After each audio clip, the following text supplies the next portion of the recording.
Back Friday with me, Shamim Kirai Hussein.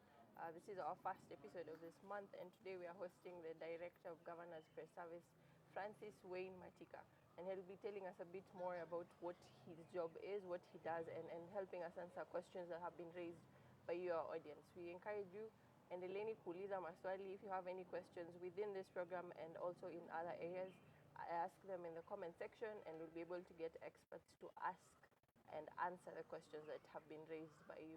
Karibu on set, Director.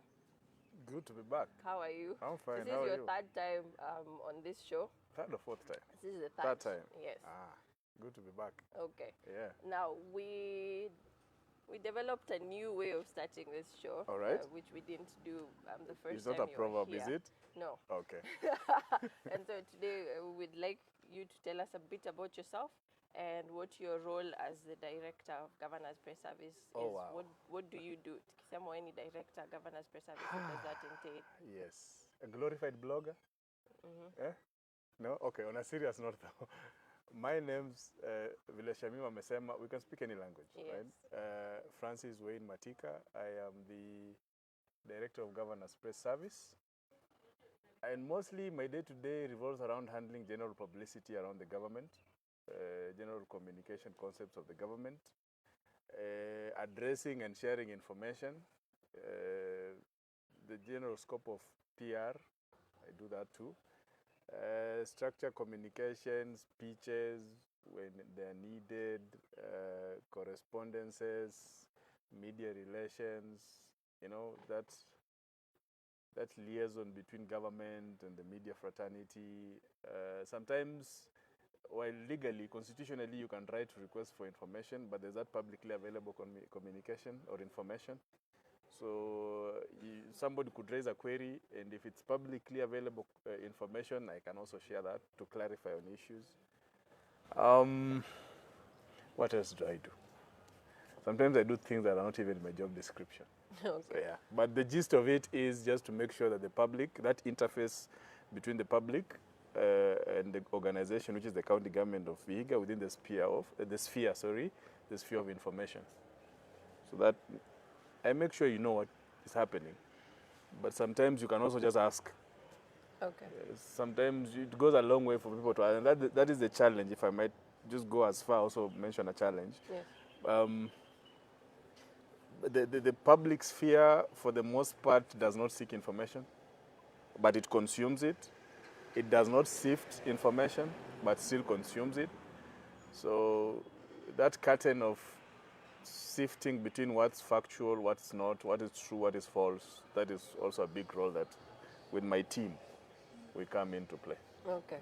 And speaking of working with the team and the whole lot, what have been, just to also go further into the challenges you began mentioning, what are other challenges you've encountered, and what are some of the key achievements you've been able to achieve with your team in the departments that you work in? Okay. Let me just mention two. If I mention more than two, it might feel like we are not doing much or we are hindered to move. So one of the biggest challenges, like I said, is that we are in the era of misinformation and disinformation.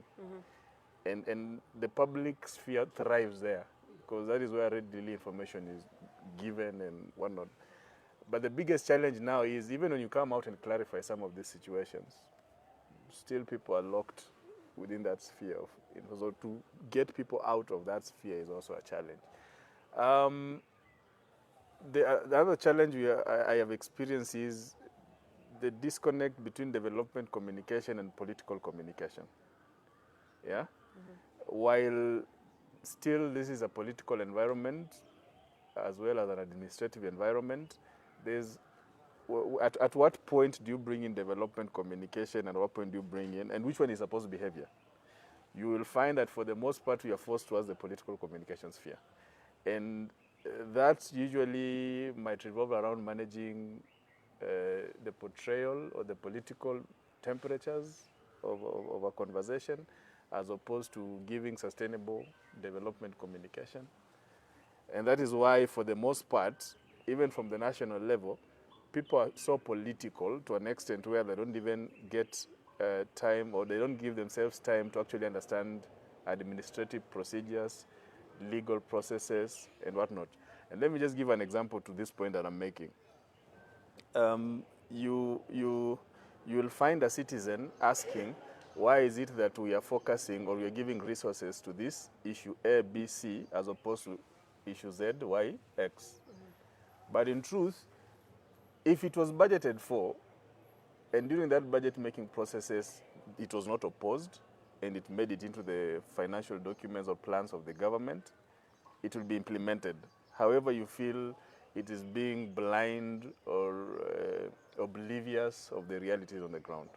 So while the wananchi might need a road, yes, it's very critical, it's very important, but during budget making processes, they approved construction of an ablution block.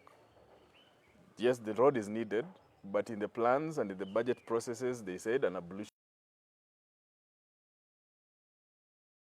as opposed to what is actually needed. What people should realize in this sphere of governance is, if it was never budgeted for, even if it's needed, but there are situations where we have emergency situations, and that is why even in the budget, required provision for emergencies. So when such situations arise, then those funds can be used.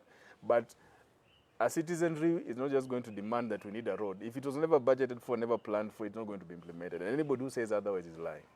Yeah. Okay. So that is a challenge. An achievement. Yes. We are one of only 2 county governments in the country who have a communications policy, in terms of just guiding how do we communicate. And granted, we are yet to hit effective implementation of it, but we already have an idea of how should we be structuring our government communication, for example. And this one brings on board all stakeholders, not just government, even the citizenry. And it also defines which platforms are available for us to engage with the Mwananchi. I'd also like to give props to the communications team here. We try to put out information as regularly as possible, but granted, the bulk of the audiences that are supposed to be consuming information from the county government might not be accessing the platforms where we share it. And I think that is why now we are trying to also bring it to the other platforms where our people can access this information. And I would encourage our people to, aside from accessing social media pages, our local radio stations also carry content and information about what the county government is doing, what we are up to. We are back with our quarterly newsletter. If you haven't read it, kindly go to our county website and our socials. There are links that we have shared there. Get a read of what we've been doing. At the end of this month, we've also been doing, and something we're going to discuss maybe later, the midterm review of our CIDP, just trying to measure our progress as far as implementation of that CIDP. Yeah, so that's also another platform. Oh, we're also bringing back, and this was big, we did it last year, that one-on-one with the governor, round table with the governor, where we brought about all media stations, local media stations, and they sat down with the governor for 3 hours, and they talked. The governor shared where we are, what we are facing, the challenges, all the opportunities that are accruing to the government, all that information.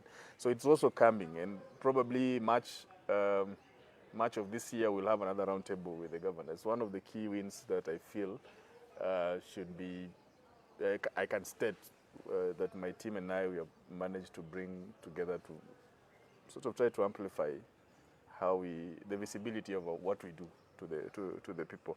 There are documentaries that we have shot. We have a YouTube channel. I wish I could say, run the link down here. Yeah, but we are also working on that. But if you go to YouTube, that is Vihiga, County Government of Vihiga YouTube, some of the documentaries that we have done, and the very good things that we have done are there. But mostly just go on our socials, you'll find. Go on our website, on the blog section. We've been writing stories every week about what we are doing.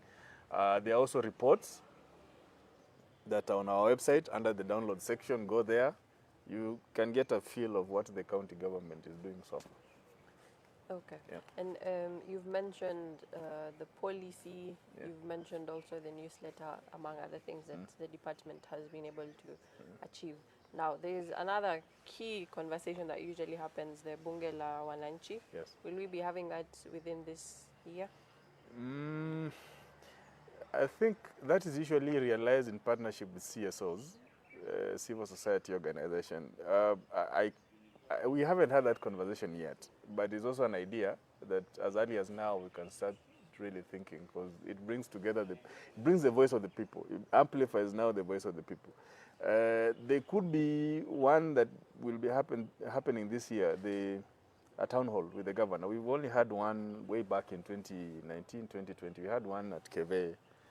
The governor came with the entire executive, and then he brought media and the Wananchi. And it was 80-20, 80% Wananchi having a conversation, and 20, mostly the executive or the county government now engaging and responding to where the information gaps were, what people needed to know.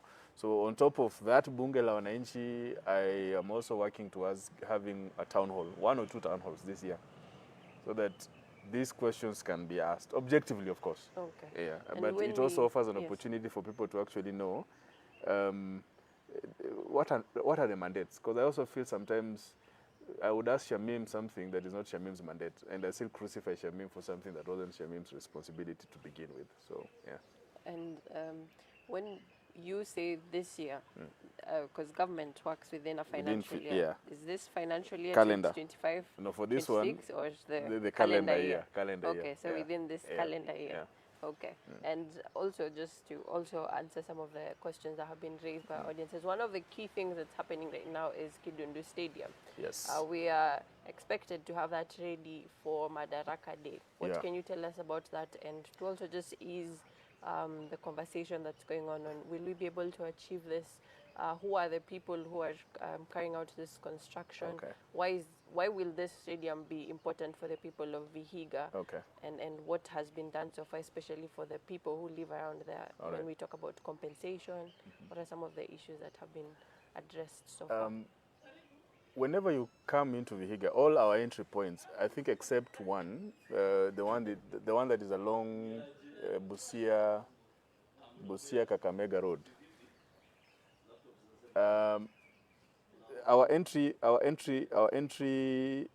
slogan, or our entry message is usually "Welcome to Vihiga, land of diverse landscapes, home of diverse landscapes, talents, and the people on set wanapiga story anyway." Yeah. But I wanted to focus on the talent bit. Vihiga is really rich with sporting talents, legendary even. Now, we have, for the last 7 years, dominated top leagues in the country. And it was about time that we had a stadium, one that rises to the standards that can host a national league game, not even an international, just a national league game. And have always been there, and the options have always been to put up a stadium at Kidundu, or to put up a stadium at Hamisi. Now, Kidundu was always a priority, but the problem with Kidundu has always been land. There was a time the issue of land was unlocked at Hamisi. So that is why if you go to Hamisi, that fan stand that was constructed, it was because at that time the residents around that space had agreed to give land until I don't know what happened. That whole thing again stopped after we had put up that structure.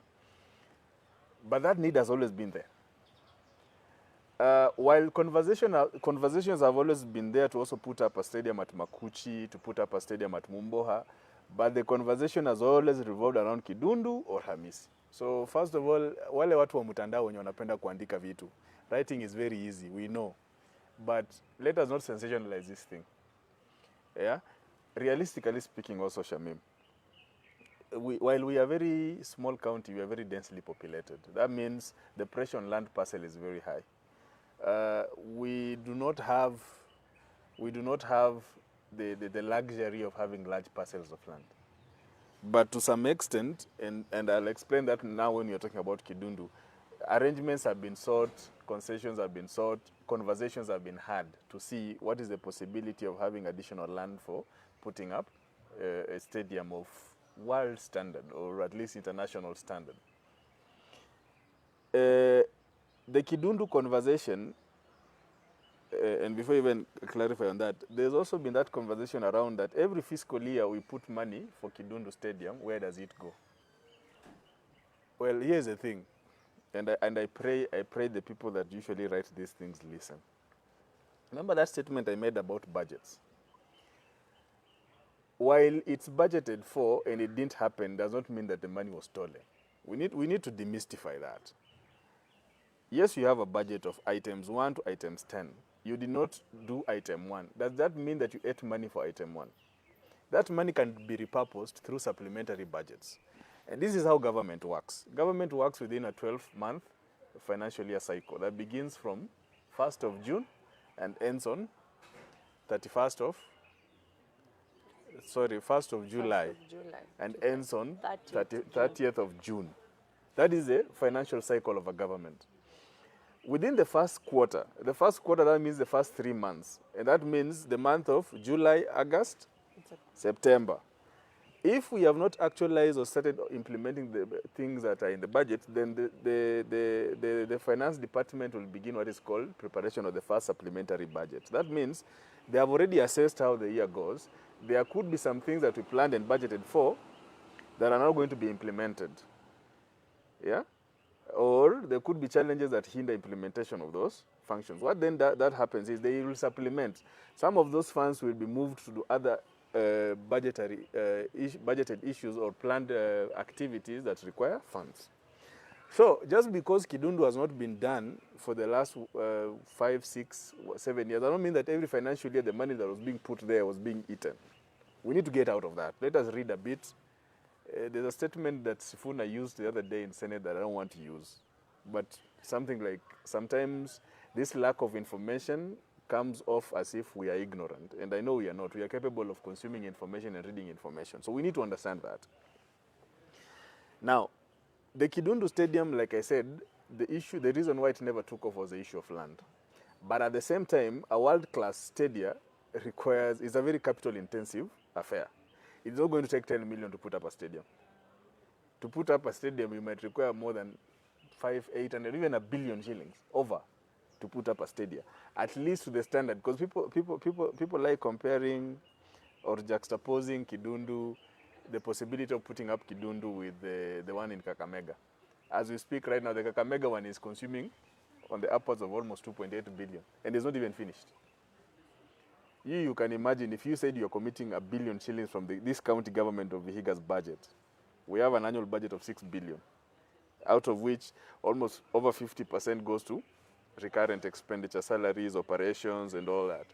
You are remaining with less than 3 billion. You take away 2 billion or 2 billion, and people still need medicine, people still need services, roads, people still need ECDs to be constructed. That strain, realistically speaking, it doesn't matter how much noise we make. With our current budget, we cannot afford. And that is where now we seek partnerships and engagements with the national government, because they have the capacity to do that. And that's what happened in the case of Kidundu Stadium. Through the governor's engagement with the national government, through the area leadership, even our honorable PCS, Prime Cabinet Secretary, we managed to get to a point where Kidundu Stadium was taken over by the national government for delivery. So Kidundu Stadium is going to be constructed by the Kenya Defence Forces. Engineering team or Corps of Engineers. Yeah, they're the ones who are going to deliver Kidundu Stadium. Construction is set to begin this month of February. It was supposed to begin January, but because we were yet to complete compensation of the landowners around Kidundu, they pushed it to February. So around February 17th, thereabout, construction at Kidundu should begin. It is expected to be ready by 1st of June, because this year's National Madaraka Day celebrations will be held in Vihiga. And somebody will say, oh, it's very impossible. Then I'll ask you, what happened in the one they did last year at, is it Ithoko Stadium in, was it Makueni or Kitui? Kitui, right? Ithoko was constructed in under 6 months. So it's possible. They can deliver it within the timelines that they are stating. It is a 10,000-seater stadium. Aside from the pitch, And the fan stand is also going to have a running track around it. It's also going to have what are they called? The rooms for players to change and whatever. They are called dressing rooms. Changing rooms. Thank you. It's also going to have that. Outside of it is also going to have fan stands for merchandise, whatever, shops outside of it. So it's a big stadium. At the moment, we have secured 15.6 acres. With the possibility, this is phase 1 of acquisition of land. Phase 2 will add, will expand the 15.6 acres to almost 21 acres. And then if down the line there'll be still need and the people can also be negotiated with and they agree, we can acquire more land for maybe other facilities. But for now, we have secured 15.6 acres for construction of. It is the county government of Vihiga that is compensating. We need to be clear on that. While the national government is funding construction, the condition is you need to give us land. And for us to give land, that means we had to negotiate with the family and the community, the community around Kidundu Stadium to acquire the extra land that we needed. The existing parcel of Kidundu grounds as is right now, the one that we've been using has only been 3 acres. And that is just the pitch and that perimeter all around Kidundu Stadium. There are only 3 acres. So we have added an extra 13.6 acres, 12.6 acres to make it 15.6 acres. Compensation of these parcels of land is on a very final stage, and that is why we are saying that by the time the construction begins, then we need to have also taken care of compensation so that the community that is relocating, they should also be in a good position to settle without much difficulty to where they have sought alternative lands to develop their new homes. Okay. Yeah. And you spoke of the other stadiums. Are there plans to develop any other stadium after we finish Kidundu within this? I think if you look at our CIDP envisioned development of two stadiums. Yes. That is Kidundu Stadium and Hamisi Stadium. Now, Hamisi, like I said, we had begun, but there's still an issue of land. One thing we need to realize is while we have this, kwa Kiswahili nasema hii azma, ama ari ya kujenga stadia, and it's a good thing as a people, but we also have to be realistic. A stadium is not just a word. A stadium requires land. If there's no land, then we have to stop making noise about a stadium. Because utajenga stadium kwa hewa. Hawezi jenga stadium kwa hewa. So realistically speaking, while in our vision, in our plan, that is the 2022-2027 CIDP, kuna ambition ya kujenga stadiums 2. At the moment, we have only managed to secure land for 1 stadium. And thanks to the national government, that is going to be realized within the next 6 months. If we happen to get enough space for Hamisi and resources, yeah, like I said, it's not a cheap affair. It's a very capital-intensive project. Within the current fiscal space of the county government of Vihiga, I don't think we can manage to secure enough resources within our own budgets to raise. So maybe this continued engagement with the national government, hata nikisema hivyo tumebaki na miezi 16. So bear that in mind. So maybe while the county is progressing and growing, maybe the next administration, that might be their project to also deliver. But I would believe with the Kidundu, it's a good start. Because at least now we'll have a facility for even our own home teams. That is Vihiga Queens, Vihiga United, Vihiga Bullets. You know, they can have a training ground to be having their home matches and hosting their own games here at home. Okay. Yeah. And so we will have Madaraka Day at Kidundu Stadium this year in Vihiga County. Yeah. And will the roads to Kidundu be done as well? Oh, yes. And that's a good thing. That's a very good question, by the way. Part of the benefits of putting up Kidundu Stadium through this partnership is all the roads leading to Kidundu Stadium are going to be developed or constructed, and hopefully to bitumen standard. So we have also mapped. There's a report that the county government of Vihiga presented regarding the level of preparedness, what you'd call like situational analysis of Kidundu area, amenities, that is, and infrastructure, that is water, roads, electricity, All these things were factored in, and we mapped out all the roads that feed towards Kidundu. Not just that main one from the police station. There's one here at Majengo. It's called Majengo. I'm forgetting the name, but there's from Majengo roundabout towards Mudasa, on your right, there's just a road there that goes to Kidundu. That is one primary road leading to that stadium. It's going to be developed, and then there's the one from the police station along the county assembly perimeter wall towards the stadium, and then there's another one that goes all the way to Mbihi. So all those roads are going to be developed. There's the issue of water. An assessment is currently underway to also figure out how to get water there. We have three options. There is there's a water borehole at the Kidundu Friends Church there. There's a community water project there called, what is the name of that water project at Kidundu? I'll remember the name, I'll tell you. And then there's the Vihiga Cluster Water Project. Yeah, so those are three water schemes that can supply water to the Kidundu Stadium. But the advantage we have is it's an opportunity to do last mile connectivity within that area, and primarily from the Vihiga Cluster Water Project. So there are a lot of benefits that are going to accrue by virtue of just this program, this stadium taking off. Yeah. And speaking, now we're on hot topics Yes. Within the county. Another hot topic has been the Senate hearing, the recent Senate hearing. Now, Vihiga was the first county, to appear before Senate for the Public Accounts Committee. Yeah. For And the 2024-2025 financial year yes.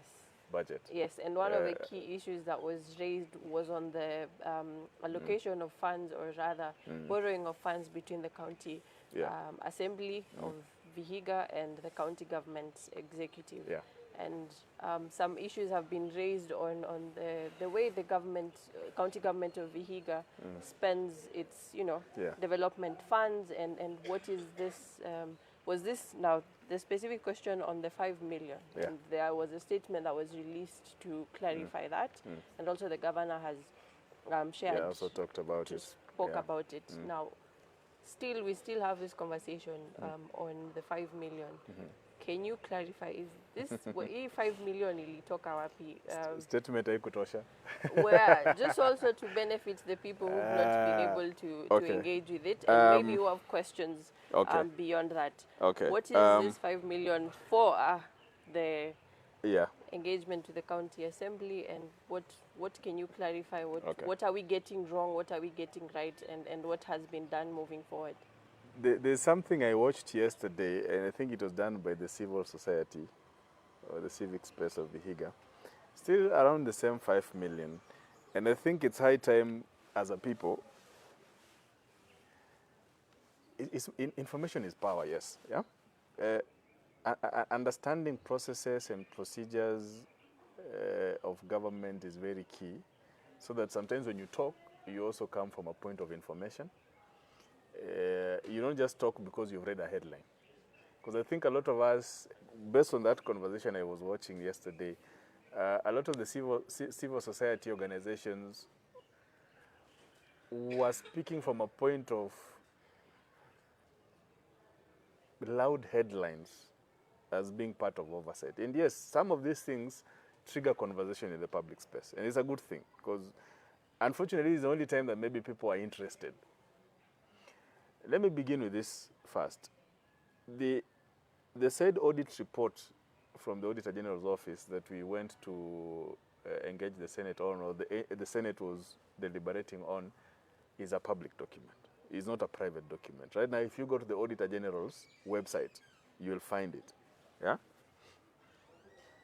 This document, if you read it, we did not get an adverse opinion. We got a qualified opinion. And yes, it's not the best opinion you can get from an Auditor General is the unqualified opinion. That means your books are okay. Yeah, and then after that, the second one you can get is the unqualified. Sorry, the qualified opinion, which is the one that we got. While it still says that there are still some issues that requires clarification, it is not alarming. Like, let us pick up our pitchforks and go kill the witch. It's not that kind of report. Out of the issues that were raised from the Senate, from that report, when we went to the Senate, we had already responded. Yeah? to almost 92% of those issues. So the remaining 8 now were more of administrative. There were more of some policies that required to be instituted, whatever, you know. But in terms of clarifying on the issues, especially as far as expenditure was concerned, that one we did. Up to and including the 5 million that we are talking about in question. Now, one thing, and I need, the governor said this, in our statement we said it, while the money was lent to the, and I don't know if lent is the right word, because remember in our communication we said county government of Higa comprises of the executive arm and the county assembly arm. And because of cash flow issues, we usually have a lot of delays sometimes from the exchequer. But kazi lazima iendelee, because if these works are not done, it is the same people who are going to come out and say, why are you not delivering? Why are you not doing ABC? And some of these things, especially from operational standpoint, require resources. Let me give you an example. Ideally, we should organize for, let's say, public participation and just go convene the people and have public participation and come back to the office. But for the team to get there, they'll need fuel. Sometimes we might not need to hire a venue for that function. Our people, unfortunately, have an expectation. When they come to these things, ukiwaambia tumemaliza public participation tuende, wanasema, where is our reimbursement? If you don't give the reimbursement, the next war cry is wamekula pesa. So all these functions, all these operations require resourcing. And that is why in a fiscal budget, we have development budget and operation budget. Recurrent budget. The recurrent budget is the one we are focusing on, because the recurrent budget carries salaries and office operations. Same thing with the executive, same thing with the assembly.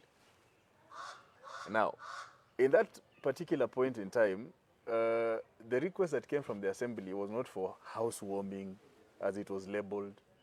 They requested for us to support them with operations, funds for operation, so that when our exchequer comes for that month, they reimburse. Those funds were reimbursed. Let us begin there. While we might have supported them achieve the operational needs at the time with the 5 million, the 5 million was reimbursed. It went back to take care of the issues that were budgeted for within the executive budget. As far as what the 5 million did at the assembly, that is for the assembly to say. That is not for the executive to say. We don't handhold them for them to do what they are supposed. They have their own mandates. So whatever they did, that is for them to say. From that same issue in the audit report, the auditor himself noted that the money was not lost. So hii narrative ya walikula na nani alikula pesa? Nobody ate anybody's money. Yeah? And nobody actually said that we spent 5 million shilling to so-called housewarm. We don't housewarm in government. Those houses are warm. We don't housewarm. What we do is we officially open county residences, county buildings, official opening ceremonies. And that is why even in the narrative from the Senate, even the key dignitaries of this country were invited. Unfortunately, they didn't attend. It is a constitutional requirement for the government to put up a residence for the speaker. It is a constitutional requirement or regulation, I don't know, is it a constitutional? But it's a requirement to put up a residence for the governor. It's also a requirement to put up an official county residence for the deputy governor. Vihiga is the only county in Kenya that has all three, and they are operational. Yeah? The official function of opening these residences, they are logistical needs. You'll put up maybe pitch tents. You'll maybe need to, the guests that are coming, culturally, wanasema mtu hawezi kuja kufungua nyumba yako na usimwandalie. So hiyo maandalizi. Do I say that the whole budget for these activities was 5 million? No. But that again, that is not my question to answer. That is the question for the assembly. And I know at some point they're going to give their report of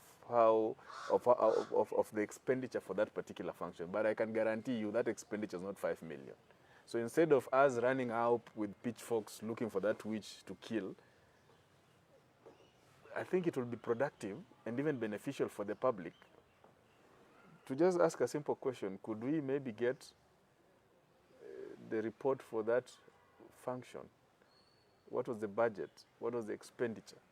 But we have already concluded without information because of a headline that ran from the Senate that 5 million shillings was used to buy firewood and warm up a house.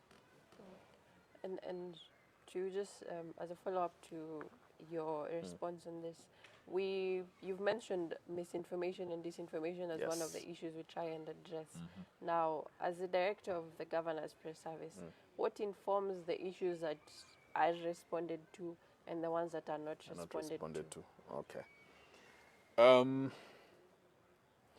For the most part, there are those silent issues. Silent. You are aware they're there, but they're silent. But then there are these ones that blow out. Case in point, the 5 million, which necessitate a comprehensive response that has called out almost half the government to come and speak. But usually the silent ones are the most. Hizo ndo mi wanaona hizo ndo zinaweza haribu the public relations, that engagement of government and the people and the public. Yeah. So what really informs? I think all information that is required to be put out there should be put out there, and any information gap that is identified should be addressed. Yeah. I don't want to really classify that this one is much more important information gap to be addressed and this one is not to be addressed. So I think that consistency in communication is what fills in the gap. But while we might not necessarily answer to every single information gap out there within the public sphere, the public is also given the leeway to also raise these information gaps. And I think in forums where they have raised, and there's a way of raising, there are several ways of raising. As a citizen, you have the constitutional right to access to information. In that one you can. Vis-a-vis is the wrong term to use.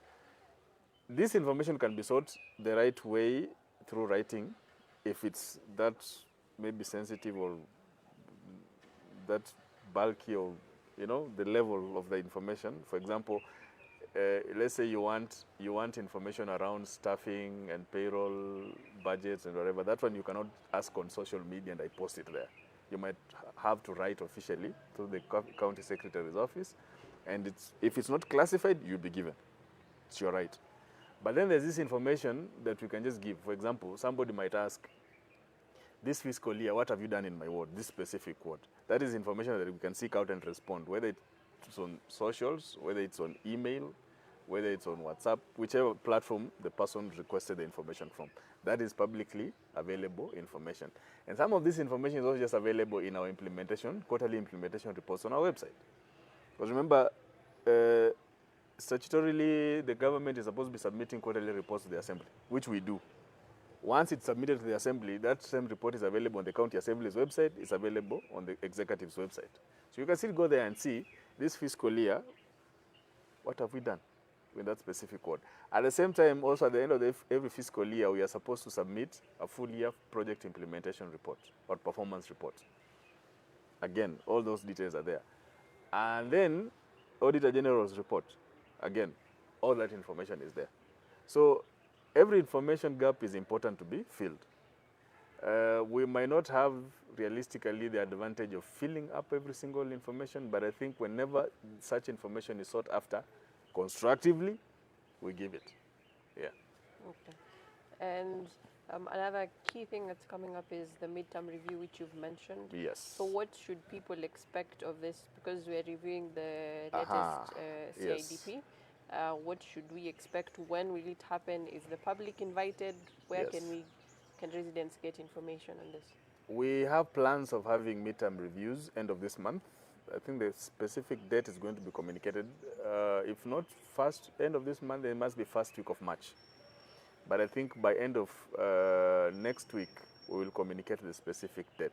It's a public function because we take stock of the plan that we have, the 2022-2027 County Integrated Development Plan.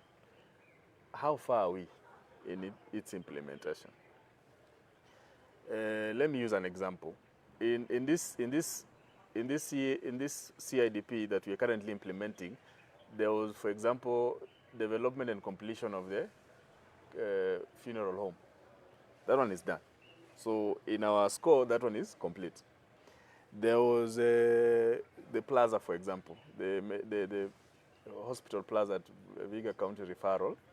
That one is, the structure outside is done, interior is done, the lifts are installed. They were doing ceiling and flooring, I think, which should be complete end of this month if things go well. So there's progress to this thing. In health, for example, there was a plan for upgrade of sub-county hospitals to level 4. We have not achieved that one yet, but I think 1 or 2 are in progress. So these are the things that we want to take stock of. There was a planned construction of the tarmacking of the Mago, hiyo barabara ya kwenda kwa PCS network. The names are escaping me today. That one can be marked as ongoing because work is happening there. There was a completion of this Mbihi Magada road. I think they have resumed up mpaka kwa bridge. So there's a bit of progress there. It's not complete. So we want to stock check. We want to stock check in this midterm review. How far are we in the implementation, and are we doing okay? Because ideally, the last CIDP, we achieved almost 83% implementation of that document. And the governor's manifesto, we achieved around 78%. So this month or early next month, we also want to stock check how far are we as far as implementation of the CIDP and the governor's manifesto. It is a public function. I think once we have communicated when and where, the public is welcome to be part of it. We will live stream the event. The public will also have a chance to, you might not necessarily have to come, but some of these things can even be submitted in form of memoranda. And it's also an opportunity for people to know, for those who don't know, that there is some good progress. Because you know there's this blanket statement that is thrown out there, oh, county government, hakuna kitu mnafanya, mumalize mwende. But in truth, you go to the ground, there are things that are happening. But I'm not saying that everything is perfect. We still have some teething issues that we're still trying to iron out in certain sectors to make sure that everything flows smoothly. Yeah. Okay, thank you. And we will take a short break. When we come back, we'll be talking more about the CIDP, the governor's manifesto, and also just to go over the State of the County Address 2025. What was that about? And what can we, what information should we expect moving forward? How is this development communicated? Where can we find information? And also to answer some of the questions that have been raised in the comments. See you after the break.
episode of Feedback Friday, where we're speaking to the Director of Governors Press Service, and we're also responding to questions and issues raised in our comment section.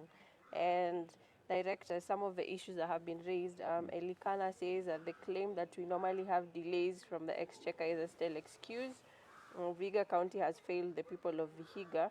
You spent more than 5 billion on recurrent and less than 1 billion on development. And I'll read other comments and then you can give your response. While you have delays from the Exchequer.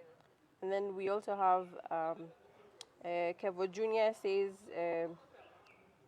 hana kazi na alichagua Governor Tichilo uhakikishe niko stable including employment ama ni nini mbaya.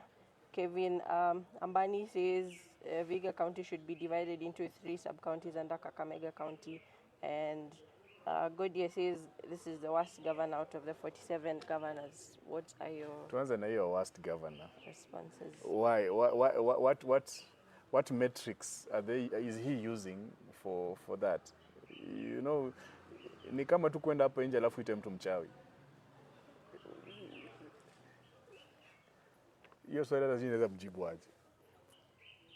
While what is it that anaitwa nani? Kevo Junior ama? No, this is Godia who says. Ni nini yenye anaangalia? Cause ukweli is the worst governor in giving handouts. I agree.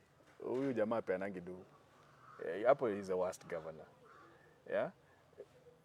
But ukiangalia sekta zote 10 za county government of Vihiga, hakuna hata moja like kama ni maji tumeongeza reticulation from 25% now at around 38-42%. Ideally we should be at 80, but the issue of resourcing is the problem. But the 3 major water schemes are up and running. Kama ni ECDs tumejenga zote, tumebaki sijui na pengine maybe 5 schools pekee zenye hazijapata out of over 300 and something primary schools in the county. We are remaining with less than 5. Every ward, every school around, hata yeye I can challenge yeye aende kwa ile shule karibu na yeye, ECD imejengwa, walimu wamewekwa hapo, the furniture in those ECDs have been put, resources hao wanafunzi kusoma zimewekwa. Kama ni hospitali, we are the only county in Kenya outside, not even outside Nairobi, the only county in Kenya enye you walk less than 3 kilometers and you access a health facility. Fine, sometimes kuna challenge ya madawa, lakini hizi madawa huwa zinakuja regularly. Every 2 months a consignment of KEMSA comes. But what people also need to agree is madawa zikikuja huwa tunasema. Na immediately tukishasema madawa, uliza hao madaktari na hao wafanyikazi wa hospitali watakwambia the first 3 days of us announcing madawa zimekuja, hospitals are packed, people coming to seek services. Hizo madawa ziko na mentally kwa shelf. Hao wagonjwa wakikuja wanatumia na madawa inaisha. But we try to be as consistent as possible as far as supply of madawa kwa hospitali. Madeni ya KEMSA ile yenye tulikuwa nayo tumemaliza. Right now we can order madawa na KEMSA wataleta. Yeah, fine, we still have a challenge, but hii challenge mimi nataka pia kuchallenge watu wetu wa Vihiga. And I want to look into this camera. For those of you who are going to watch me, it is good to call out the governor. It is good to call out the leadership in the health sector. It's good to call out the unions. But when do we ever call out the service? Because governor sio daktari. Okay, he's a PhD holder, he's a doctor, yes, but not a medical one. When do we ever call out Frank as a medical doctor for the service? Na ni ndugu zetu, by the way. I'm saying this knowing that I also have friends who work within our healthcare space. And me, when I talk to them, I tell them the truth. Yeah? Personally, and let me use and for those of you who know me, yeah, I am currently treating my grandmother here at VCRH. In fact, she has surgery on Tuesday. Next week. Hapa VCRH. Kama familia, tunaweza jileta pamoja tukampeleka another hospital if you wanted. But I choose to have a little faith that atakuja hapa hivi atatreatiwa. Do I say that it's perfect? We still have some challenges. But I think the new CEO is trying to turn around the service delivery in that. But watu wenye huwa wanaharibia tu hata hiyo facility ni sisi wenyewe. Mtu unaenda pale pia umekuja na attitude yako, unaengage watu vibaya and then you get a bad response, alafu unakimbia VCRH. No. This is our hospital.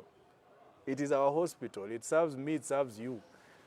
Kama uko na uwezo sawa, achana nayo, enda Aga Khan. But for the rest of us, the population of Vihiga County, we are going to seek services here. So we keep throwing stones at it, throwing stones at it. Ukikuwa mgonjwa unakimbizwa hapo. Yeah? So can't we just sometimes take a moment before we speak and think? I'm not saying we should not call out an injustice. I'm not saying we should call out inefficiency. When there's an inefficiency, call it out. I think we CEO are very accessible right now. Of the people, and maybe unaweza sema ni juu mimi ni director kwa hii serikali naweza mpata, but I think nime interact na yeye is very accessible. Raise these things with him. Na wakati yeye pia anajaribu ku streamline these issues, why don't we support such people? Because anybody by the way who has ever come at VCRH to try and institute, not just VCRH per se, the entire healthcare system, akijaribu ku institute change, tunampiga vita. Mfanyikazi mwenye afanyi kazi akifutwa kazi tunakuja mna target watu wetu. No, we have to give and take. We cannot have our cake and eat it too. Yeah. And just also a follow-up, which also is part of the conversation, that the questions that we had to ask in this second segment. What metrics should we use then to judge, the service delivery and the development done by, for instance, the governor? Because I know we have the governor as national leaders, Yes. and elected officials usually have a manifesto. Now, I have here, if you've not Yes. been able to see, there's the Put it on the camera. 2022-27 manifesto of the last, during the campaign. Now, should this be the document that we use to check It's now part for of governor, it. Part of each it. governor, But or but what the do we main use? one is the other one, CIDP. Okay. Because So we also this is the aspirations of the people. So we also have the county integrated development plan. Yes. Which, you can also clarify this. This is usually informed by the governor's manifesto. Yes. So what should people use to judge the governor? Nikuje na document gani nikisema governor wangu hajafanya kazi? First of all, before ulize hiyo swali, have you read the CIDP? Because why would you be asking the governor about I saw this the other day, wakati nani alifungua, were they 18 or 63 something health facilities in Kiambu. Watu wakaanza kusema kuna kitu tunafanya. Angalia CIDP 1 na CIDP 2. Zile health facilities zote nye alisema atafanya, alizifanya. And then sasa ndio useme afanyi. I don't speak for other counties, because I can guarantee you they also having their we sit and talk as directors of communication from 47 counties, and I'm telling you we are all facing similar problems. Ni kama yule mtu mwenye anatamani bibi ya mwingine na amesahau hapa nyumbani pia kuna bibi mrembo. It is that kind of thing. We pick and choose ni wapi tunapeana affection zetu na hapa nyumbani, even biblically say the prophet is never welcome in their own home. So like you've just said, kindly take a copy of this document. Unaweza kuja hapo kwa ofisi tukakupea copy kama unataka hard copy, unaweza enda kwa website ukapata soft copy. Na unajua imepangwa by word, by the way. Okay. Yeah, imepangwa by word. Like if you're talking, let's say Banja, you're talking, let's say West Bunyore, you're talking, let's say of Luanda Township ward. Ukienda pale by sector imepangwa. What are the aspirations for the 5-year second term of Governor Tichilo and the people of Vihiga County as far as that ward is concerned? Alafu enda pale, alafu useme ulituambia maji hakuna. Then say hapa umeenda perform jiona maji. Ama ulisema utatujengea ECD kwa hizi shule 3 zimejengwa. Kama zimejengwa, then move on to something else. But somebody just coming out of the woodwork and saying this is the worst, what metrics are you using? Because I'm not here to say that we are perfect, but I'm saying while unaweza sema najisifia ama nasifia serikali ya county ya Vihiga, but Governor Tichilo amefanya kazi. Serikali ya county of Vihiga imefanya kazi. For the last 2.5 years of implementation of this CIDP, actually 3 years of implementation of this CIDP, this county government has worked. We are leading nationally in terms of legislation development and policies for governance. Nationally, we are leading. Yeah? We are leading as far as development of ECDs. We are leading as far as development of health facilities and access by the people. We are leading. We have been recognized as being the best in primary health care. Yeah? So just because there's one teething problem at a facility does not mean that the whole system is flawed. So we need to be very objective also in there's another one I read. I don't know if you guys read this one. that you can go, if you go to VCRH funeral home, the funeral parlor back there, they will force you to put your body in VIP. I don't know if you guys have heard that. I think we even discussed it the other day on Viga FM. Somebody also called over the same issues. I also read it on socials the other day. And then I was like, have we become, like if you listen to that statement, it's very alarming. Like ufike pale, but then not to say that VIP is better than the other ordinary, whatever. It's just the level of care, iko way above, and you pay for it. If you can afford it, you are given. But even the other general 102 body space, it's still the best in the entire region. Yeah? But let us be also realistic. Moga yezi ja. Mogi ikijaa na uambie tumejaa. But if you can afford, we still have the VIP section, which is not full, because granted it's VIP, yeah? Well, maybe VIPs wenye wamekufa sio wengi. Not to say that VIPs hawakufi, watu wa kawaida ndo wanakufa. Na uambiwe, na unaweza afford. Is it something to go raise alarm over? Just the same way ukienda hospitali uambie, our wards are full. Can we recommend when the amenity wards? Fine, amenity wards unalipa slightly higher. Hiyo utasema ati nimefukuzwa, nimekataa kupewa nafasi kwa the main ward.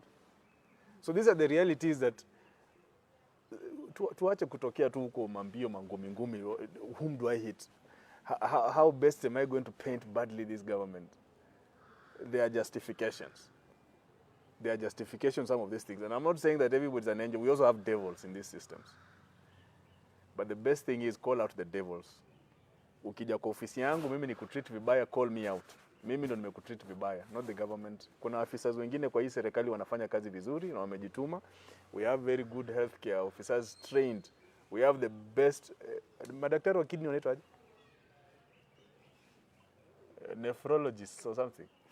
We have the best nephrologists, nurses, and the medical community, please pardon me if I'm using the wrong term, but madaktari wa kidneys. We have the best ones in this county. Yeah, but nobody talks about that. As we speak right now, the city is working. After that engagement that we have, the partnership we had with this farm some 1 month ago, they have repaired our radiology equipment. They are now working. Ukienda VCRH utafanyiwa CT, no problem.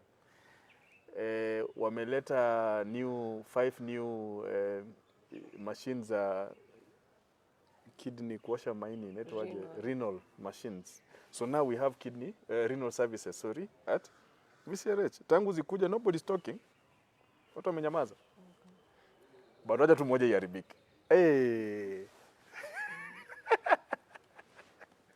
We call out the governor Maribo machine. Okay. Yeah. And also just to go a bit further Please. from the hospital, because I know it's one of the issues you're trying to address. There's the question I'd mentioned. Elkanah says the claim that we normally have delays from the exchequer is a still excuse. Viga County, so we spent more than 5 billion on recurrent and less than 1 billion on development. It is not an excuse. It's even in the audit reports.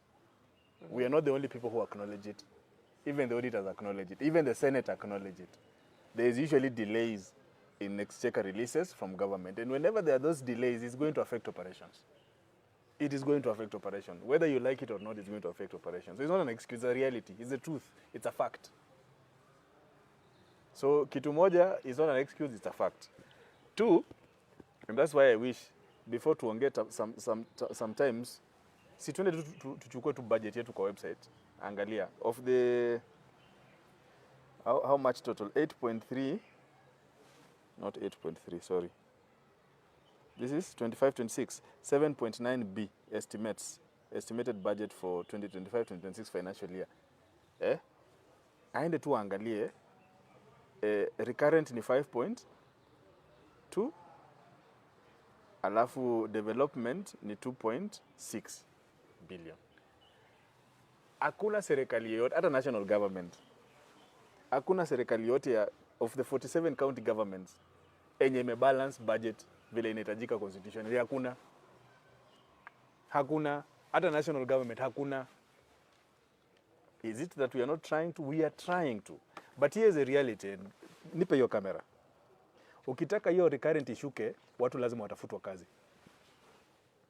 Because the biggest consumer of the budget is wage bill. Is it something, is it a reality that ye mwenye amuuliza swali ame-accept? That is a reality. The biggest national government, county government, the biggest budget imprint, the biggest allocation is usually wage bill. Doesn't matter if it's national or county, wage bill. Do you want to cut down wage bill? Then two things. Increase budget yako so that wage bill irudi below 30%. That means kama tunapewa 5 billion, inafaa tuongezewe allocation na ile kara, allocation yetu iende over 9 billion. Then we might now have a wage bill at, that means we'll have almost 5 billion plus for development. But as we speak, that is not a reality. So unless we increase that now, another thing is to reduce workforce. Are you willing to cut almost 30-40% of the Vihiga County workforce? Si tutarudi hapa, there's that question huyo kijana mwingine alikuwa ameuliza hapa ya kuandikwa kazi. Yes, unemployment. So easy statements, I don't castigate any of my people. I know pia sometimes the economy ina frustrate kila mtu. And people have, and it's a very good thing to have in you, to see development, to see progress. It's a very good thing. To have that expectation from leadership, from governance, from government. It's very good. I would wish that same very frustrating need that we have, all of us, let us also have that frustrating need to read and consume information. So that when I call you out, Shamim, as a leader, let me call you out from a point of information. Rather than castigate you, and I'm castigating you for even things that are not factually positioned. So, yes, our wage bill, our recurrent is always going to be higher than development because of the following reasons. One, our allocation is not that big. Our workforce is also big. The wage bill iko hapo juu. And then, there's the issue of pending bills. Tumejaribu kulipa hizi pending bills, as we speak, hizi pending bills zetu ni 1.04 billion. Not the 1.7 that the Senate was saying. And again, it is in the audit report. I'm not manufacturing this. Your document hata nimeona imekuwa shared na senator. Our audit responses to the whatever. Go read that document. Wage bill, sorry, not wage bill. Pending bill is also another factor why you cannot operate without operations. So hiyo vitu yote for Vihiga recurrent expenditure inakuja almost 5 billion. Which leaves 2.5 billion that is going to go for development. Is in development happening? It is happening, yeah, across all sectors. So, niyo tu sasa. Okay. The other gentleman who asked about employment, supporter or Tichilo. We are still grappling with, and I think even as we speak, Assembly or the Assembly or the Cabinet froze employment, recruitment of additional staff because trying to manage the wage bill, yeah? But there have been a lot of empowerment programs that have been implemented by the government. The biggest ones zimekuwa kwa agriculture, through NAFCDP, through NARIG, through SDSP. Hiyo ndio ilikuwa mission kubwa yenye governor alikuwa nayo ya kuempower vijana. But unfortunately hiyo pesa ilipeanwa. Watu walienda wakagawana. They are back to ask for. But the reality is this. Through the county payroll, you can never employ all these people. You can never. Realistically, it's impossible. Yes, vacancies will come up once in a while. A vacancy will come up either through natural attrition, retirement of staff, death, expiry of contracts. If there is need, then those positions are going to be advertised. So again, if the gentleman in question is beat in terms of qualification and merit by another candidate, then that position still does not go to them. And I know people are going to say that, oh, kuna kujuana mingi. Ni sawa, wewe enda na hiyo kujuana. Mimi I'm not aware of kujuana. Mimi najua processes and procedures. Yeah? So again, if you don't merit, we are going to still go back And that is why the government was trying to push the youth population towards self-reliance, self-employment. Tengeneza, there are opportunities out here. We can create opportunities for ourselves. Tunavyozungumza saizi kuna wale ambao walipewa ile Trade and Enterprise Fund. Hizo loans za biashara. Among them focus kubwa ilikuwa kwa vijana na mama. Walichukua. Hizo ni loans, hizo sio grants. Zile za na CDP na RIG hizo zilikuwa grants. Hiyo ni pesa unapewa uende ufanye biashara ya kilimo ujiendeleze. Au urudishi hiyo pesa. But watu walikula. Wanaona ni free money. Hii alone. Tuko na loan portfolio wa wafanya biashara, vijana wa mama. Wenye nilichukua hizi pesa waende wazishe biashara. Walikula, hawalipi. And it's that same revolving fund that is supposed to be available for me and you, should we want business facilitation. So, tujite mkutano watu wangu. Tuko kwa the last 16 months, and while it's easy to call out the bigger thing you can throw a stick at, but pia sisi wananchi, we are part of this problem. Tulipe madeni. Tulipe Trade and Enterprise Fund so that huyu jamaa huyu apewe loan yake 150,000 ama 250,000 aenda fanya biashara. Yeah. And now you've mentioned a bit of the challenges we have. Hasa tutasaidiaje huyu kijana, what options are available for him now for employment? Because there's a function we recently attended, and one of the things that was being raised to the youth and the people present was at Huduma centers, there's usually a desk where you can go and check available employment opportunities for the national government. Now, do we have that for the county government of Vihiga? Where can people check for when employment resumes? Where can we check for that? And also, what other options are available? Let's say mi nataka tu nifanye kazi. Maybe I don't want to go into entrepreneurship. I want to be employed. What options are available for this person? I think for me, what the whole country needs is first just civic education. Serious civic education. Because I don't know how many times nimetumiwa message na mwananchi, a very deserving citizen of this county, akinitumia documents zake, akiniambia, kindly consider me for upcoming position. Ikimaanisha mwananchi hata hajachukua nafasi ya kuelewa what is the recruitment process in government, not just county, even national. I think we are still kwa zile enzi za kujuana. Yeah, the godfather enzi. Lazima nikuwe na mtu kwa system. Alafu especially vijana wameaminia sana mpaka hata ile wakati positions zinakuwa advertised, they don't bother. Because there's that despondent giving in that what is the point? Sishamima kwa na mtu wake huko, wacha yeye aende, yeye atapewa, you know. But when these positions arise, whether it's both at national or county government, they're usually publicly advertised. Hata sisi county tuna advertise, not just in the dailies, not just the website. Hizi position wakati zinakuja tunazipublicize kwa radio, tunazipublicize kwa socials, zile platforms zinajua vijana wana access information. Am I saying that it's easy to get employment opportunities right now? I'm realistic. No, it's not. It's become really a big hassle for the youth. It's really a big hassle. And that is why I tend to think that the vision the governor had in the beginning would have been the solution that we needed. How about empowerment? How about entrepreneurial spirit? You know? And he went out of his way to find these opportunities to set youth towards that direction. But they didn't bite. And the ones that even came on board and were supported, none, I can see none of them who is going to come to the table and say, hey, I was supported like this is what I started, I have actually created the opportunities. B, C. Hata hii yenye wanaanza, hii yenye sasa president ameleta hii, kuna wenye wame-benefit hii ya nyota. Wamenyamaza, wale wenye wamepata hiyo pesa, wamenyamaza.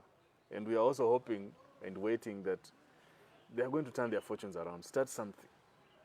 And by something, I'm not saying enda ufungue hardware. Mimi nishaifanya biashara kufuga kuku. Way back in 2016. And my biggest regret is I never went back to it because it was good. You know, I could have, among the other things that I was doing, it made me there was some good return on investment. Nishaifanya biashara ya mboga, cabbages. And somebody will tell you, oh, cabbages don't grow. May have grown cabbages. Okay. So, it's good kama unataka payroll, fine. But there could be something that you can do hapo nyumbani, hata kama space ni limited, na itakugeneratea some income. So that it keeps you engaged, keeps you busy. Because realistically speaking, hizi opportunities za serikali za kuandikwa, mshahara, hata zikikuja, they might touch maybe 0.001% of the available workforce ready to be onboarded. Okay. Yeah. And I think we've addressed a lot of the issues raised and been able to answer some other questions that have been raised now. Finally, Director, in 1 minute. Yes. We often talk about the State of the County Address. What can you tell us about the 2025 State of the County Address? Now, watu wataipata wapi? And if they have questions, where can they raise them? Yeah, we had it last year, December. You can get a copy on our website, www.vihiga.go.ke. There's a link still on our socials. If you go back to our December posts, I think we shared that link.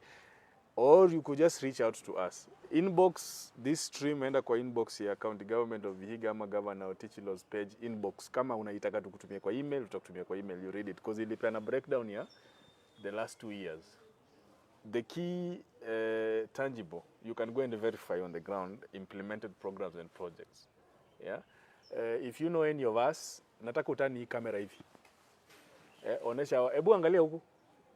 Onesha hii crew. If you know any of these ladies and gentlemen, you can also reach out to them. They can give you an access to that document. Consume it, and then kama uko na any question you need clarification, you come. Or we also invite you, unaweza kuja kwa issue ongea na Shamim. And some of the issues and questions that you might have, they'll be answered. Okay. Thank you. And thank you to everyone for asking your questions. We've tried to answer as many as possible that have been raised today and in previous instances. And we thank again Director Francis Wayne Matika, Director Governor's Press Service, for joining us today. Asanteni sana to all our audience who are engaging us on our socials. Thank you for joining us. We'll see you next week. We'll be having the Directorate of GIS. And if you have any questions, please send them in. We'll be able to answer them. Continue asking your questions. Tutatafuta watu wenye wanaweza kuwajibu, and we'll be able to, address this issue and ensure that access to information is done here in Vihiga. Until next time, thank you to the crew. Tuonane next week on Feedback Friday.